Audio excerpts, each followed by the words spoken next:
ओम शांति। आज मीठे बाबा की मधुर महावाक्य है 16 फरवरी 2022। मीठे बच्चे, संगम युग पर बाप आए हैं तुम बच्चों की दिल व जान से सेवा करने। अभी यह ड्रामा पूरा होता है, तुम सबको वापस घर चलना है।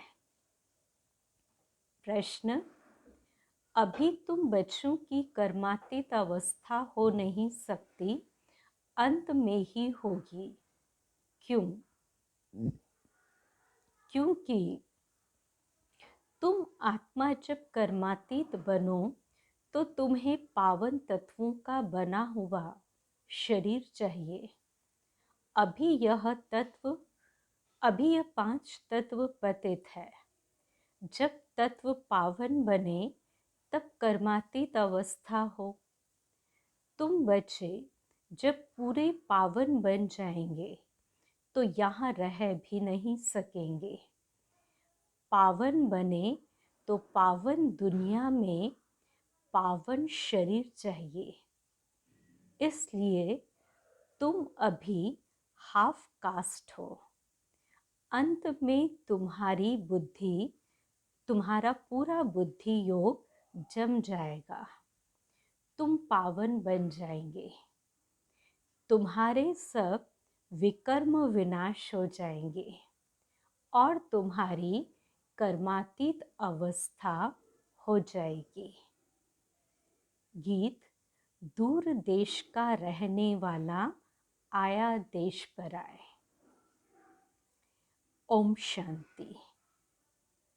दूर के रहने वाले मुसाफिर, जिस मुसाफिर को सभी मनुष्य मात्र अथवा जीव आत्मा याद करती है जरूर, वास्तव में सभी जीव आत्माएं मुसाफिर हैं। जैसे बाप को परम धाम से आना पड़ता है, वैसे तुम बच्चे भी परम धाम से आते हो यहाँ पाठ बजाने। मुझे तो सारे कल्प में एक बार आना होता है। इस कारण मुझे कहते हैं रीइनकार्नेशन। तुम एक बार यहाँ आते हो, फिर यहाँ ही पुनर्जन्म लेते रहते हो। मैं एक ही बार बच्चों के पास बच्चों की दिल व जान सिक व प्रेम से सेवा करने आता हूँ। बाप को तो सब बच्चे प्यारे हैं ना। ऐसा कोई बाप नहीं जिसको बच्चे प्यारे नहीं होंगे। बच्चों को ही बाप से वर्षा मिलता है, तो वह है हद का बाप, यह है बेहद का बाप। यह कोई नहीं जानता कि बाप कब आएगा। बाप कहते मीठे बच्चे, अब ड्रामा पूरा होता है, वापस चलना है। रास्ता कोई भी जानते ही नहीं, सिर्फ कह देते हैं बैकुंठ वासी हुआ, पार निर्वाण गया। अभी तुम जानते हो बीच में कोई भी वापस जा नहीं सकता।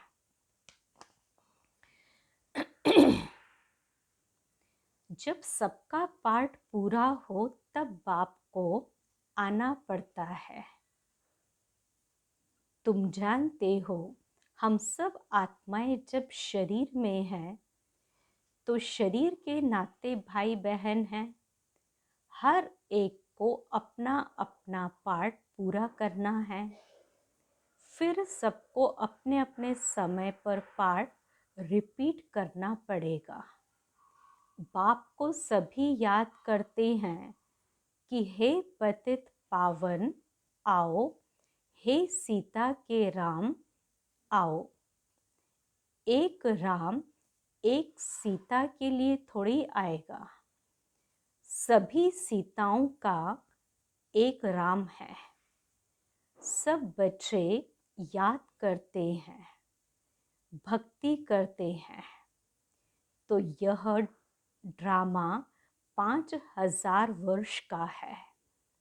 बाप कहते हैं, तुम अपने जन्मों को नहीं जानते हो, मैं जानता हूँ। लाखों वर्ष की बात तो कोई बता न सके। तो मुख्य पहली बात है कि गीता का भगवान कौन है, ड्रामा अनुसार भूलें, तब तो बाप आए। बाबा कहते कि सबसे मुख्य पहली बात है कि गीता का भगवान कौन है, तो ड्रामा अनुसार भूलें, माने ये भूल हुई, तब तो बाबा आए। तो सिर्फ गीता पढ़ने से कुछ नहीं होता।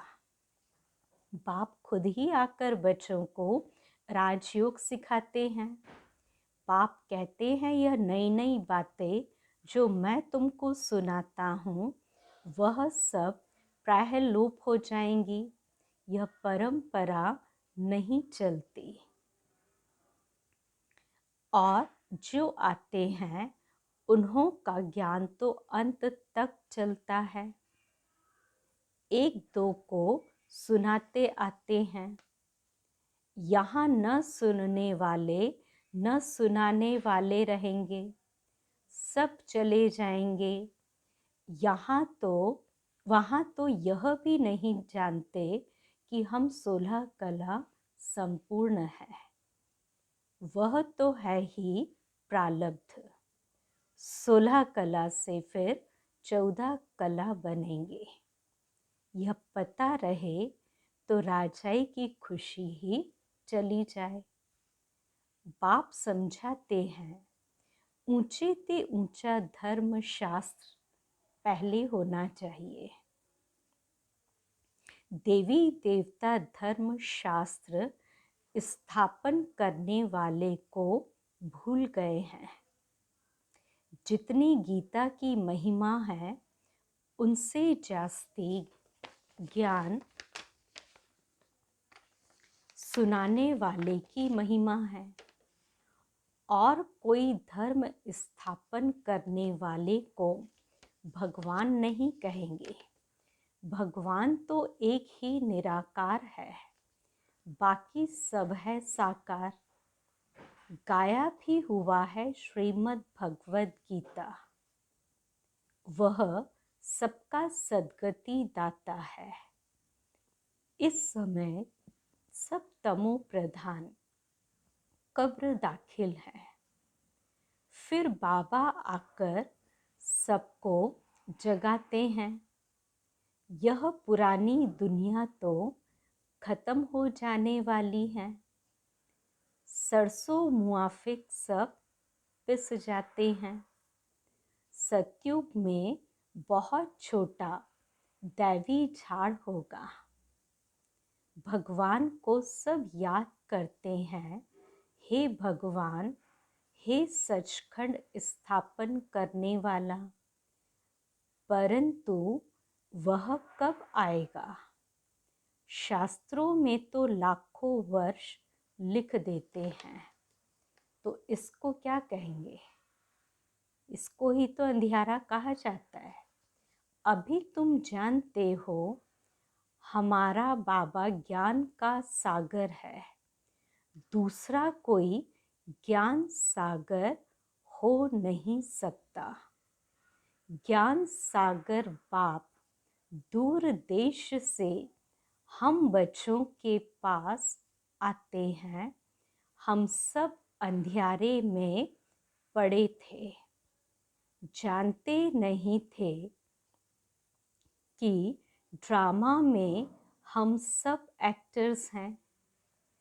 ऊंचे ते ऊंचे कौन है यह मालूम होना चाहिए।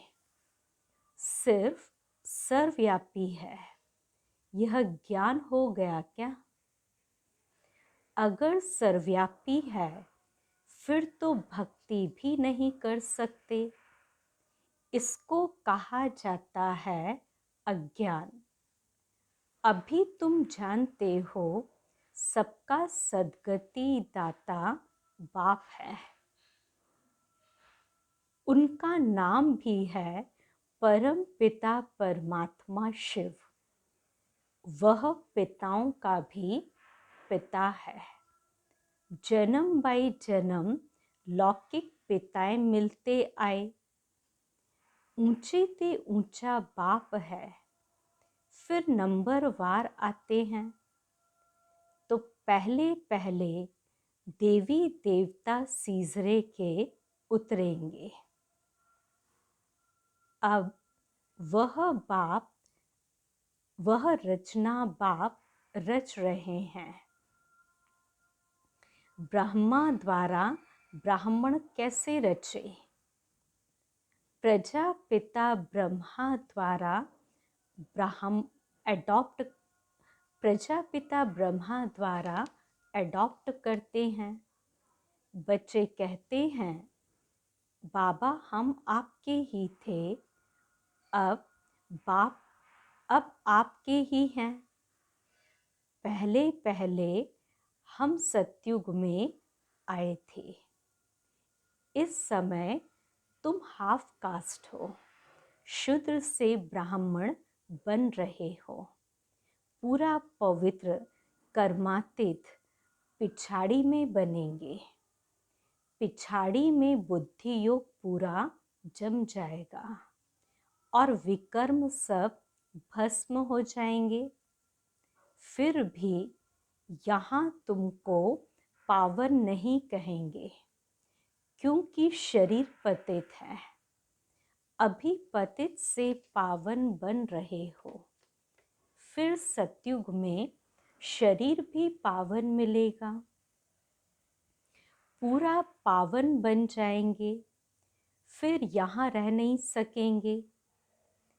जब आत्मा पवित्र हो जाएगी, बाबा कहते आत्मा जब संपूर्ण पवित्र बन गई तब फिर वो यहाँ रह नहीं सकते, टिक नहीं सकती है। फिर तो 5 तत्व भी उसको कैसा चाहिए? पवित्र चाहिए। तो फिर तो 5 तत्व भी पवित्र हो जाएंगे। अभी तुम बच्चे संगम पर हो। सच्चा सच्चा कुंभ का मेला यह है। पानी के गंगा पर जाना यह है भक्ति मार्ग। सन्यासी लोग स्नान करने जाते हैं, फिर भी कह देते कि आत्मा निर्लेप है। बाप कहते भक्ति मार्ग में तुमने बहुत कुछ सुना है, अब जज करो कि राइट क्या है। यह है अमर कथा जिससे तुम अमरपुरी के मालिक बन जाते हो। तुमको कभी काल खा नहीं सकता। वहाँ कभी ऐसे नहीं कहेंगे कि फलाना मर गया। यहाँ कितना डर रहता है मौत का। वहाँ तो सिर्फ चोला बदलते हैं। भारत की महिमा बहुत भारी है। जितनी बाप की महिमा उतनी भारत की महिमा है। भारत में लक्ष्मी नारायण के अब तक भी मंदिर बनते रहते हैं, परंतु बाप को नहीं जानते। तो वह कब आए थे? बरोबर सतयुग में देवी देवताएं थे। जब सतयुग को लाखों वर्ष कह देते हैं तो उनकी संख्या अनगिनत होनी चाहिए। कोई भी बुद्धि से काम नहीं लेते। कहते हैं गौ के मुख से गंगा निकली। यह है तो सारी ज्ञान की बात। फिर सूक्ष्म वतन में बैल आदि कहाँ से आया? यह शास्त्र आधा कल्प से लेकर चलते ही आए हैं। यह सब बातें मोस्ट बिलवेड बाप चिल्ड्रन को समझाते हैं। हैं तो सब मेरे बच्चे, परंतु तुम मोस्ट बिलवेड बनते हो। लक्ष्मी नारायण का पता नहीं कि कब राज्य करके गए। राधे कृष्ण का बर्थडे मनाते हैं।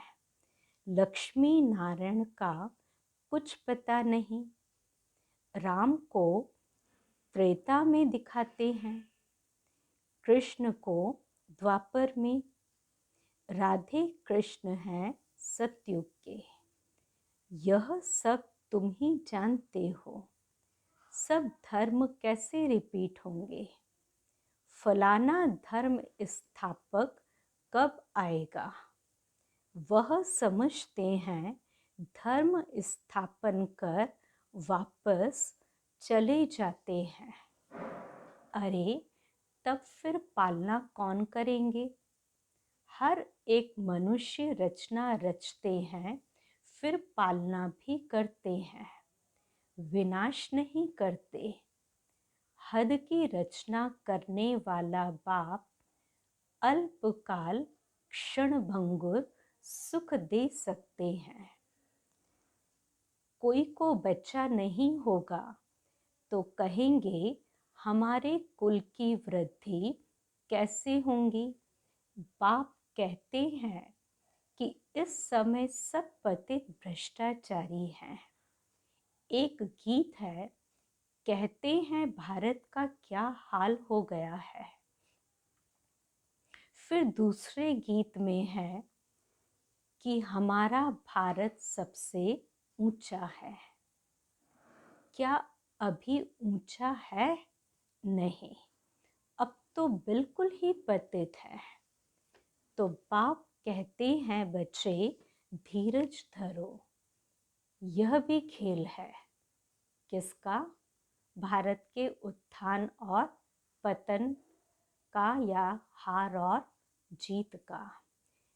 तो धीरज रखो, यह खेल है। अब दुख के दिन पूरे होकर सुख के दिन तुम्हारे आ रहे हैं। तो इस नर्क को स्वर्ग बनाने परम धाम के रहने वाले बाप देश पराए आए हैं। बाप कहते मेरा यह जन्म स्थान है। नहीं तो कोई बताए कि निराकार बाबा कहाँ आया, किस शरीर में आया, कब आया, क्या करने आया? कोई भी बता न सके।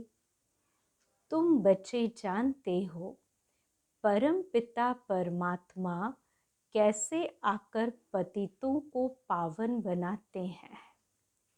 बाप कहते बच्चे और कोई मेरे पास इलाज नहीं है। लाडले बच्चे तुम मुझे ही पतित पावन कहते हो, सर्वशक्तिमान कहते हो। अब तुमको शक्ति चाहिए 5 विकारों पर जीत पाने के लिए।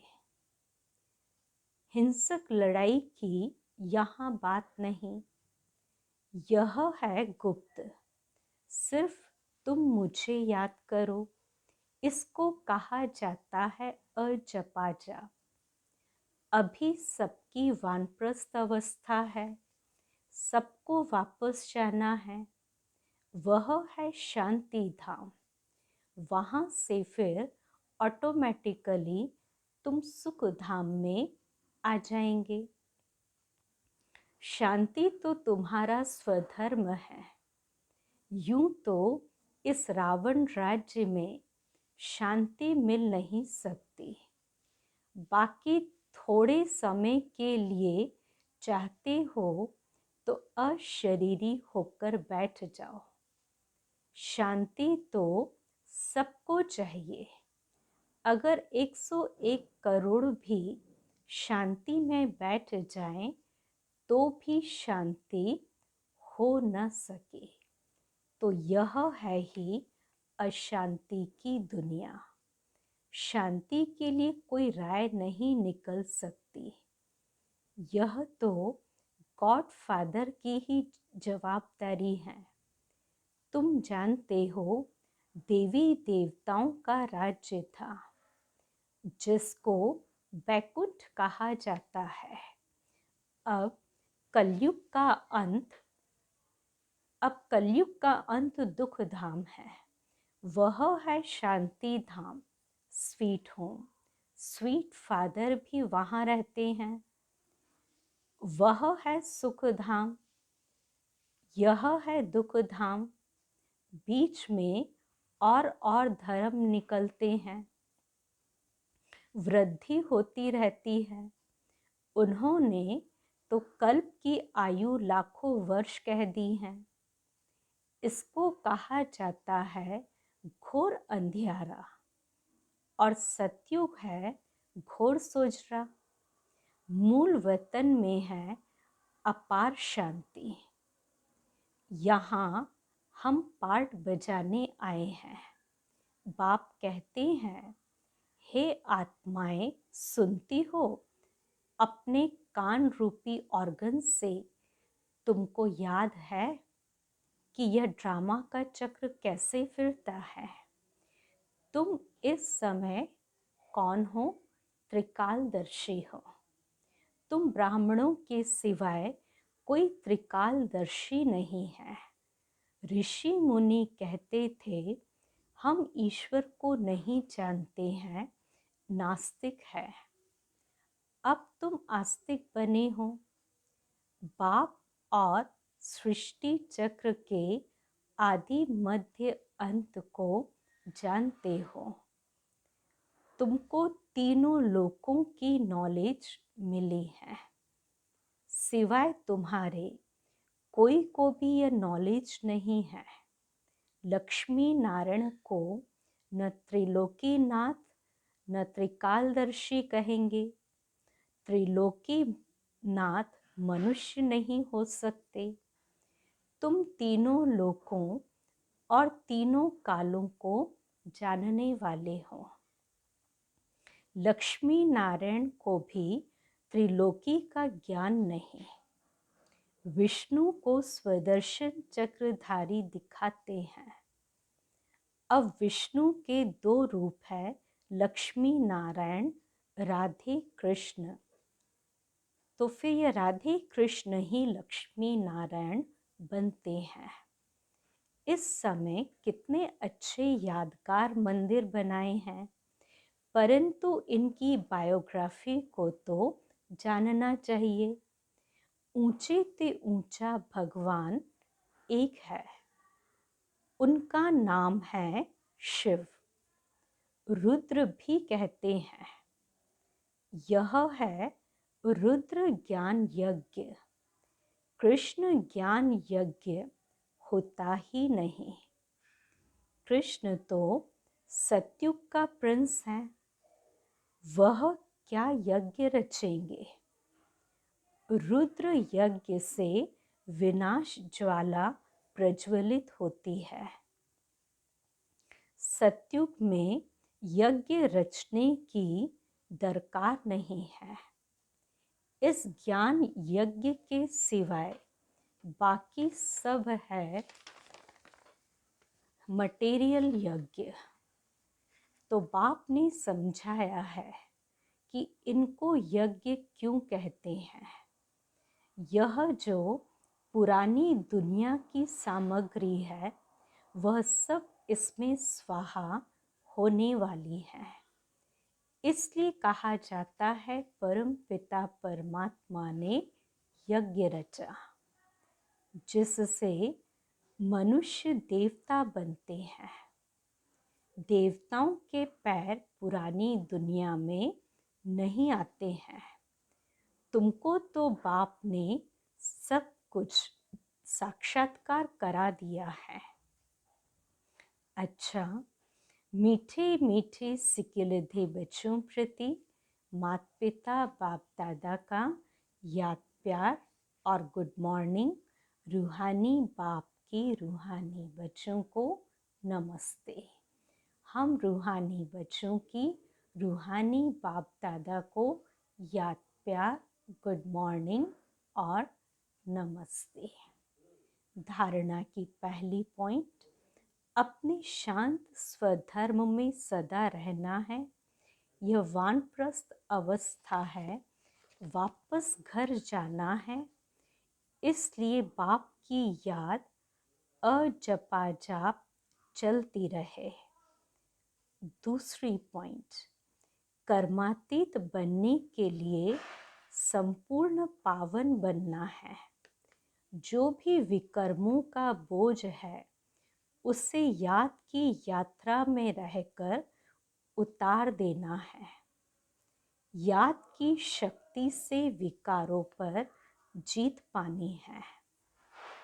वरदान, शुद्ध संकल्पों के घेराव के द्वारा सदा छत्र छाया की अनुभूति करने कराने वाले दृढ़ संकल्पधारी भव। आपका एक शुद्ध व श्रेष्ठ शक्तिशाली संकल्प बहुत कमाल कर सकता है। शुद्ध संकल्पों का बंधन व घेराव कमजोर आत्माओं के लिए छत्र छाया बन सेफ्टी का साधन व किला बन जाता है। सिर्फ इसके अभ्यास में पहले युद्ध चलती है। व्यर्थ संकल्प शुद्ध संकल्पों को कट करते हैं, लेकिन यदि शुद्ध संकल्प करो तो आपका साथी स्वयं बाप है, भगवान है।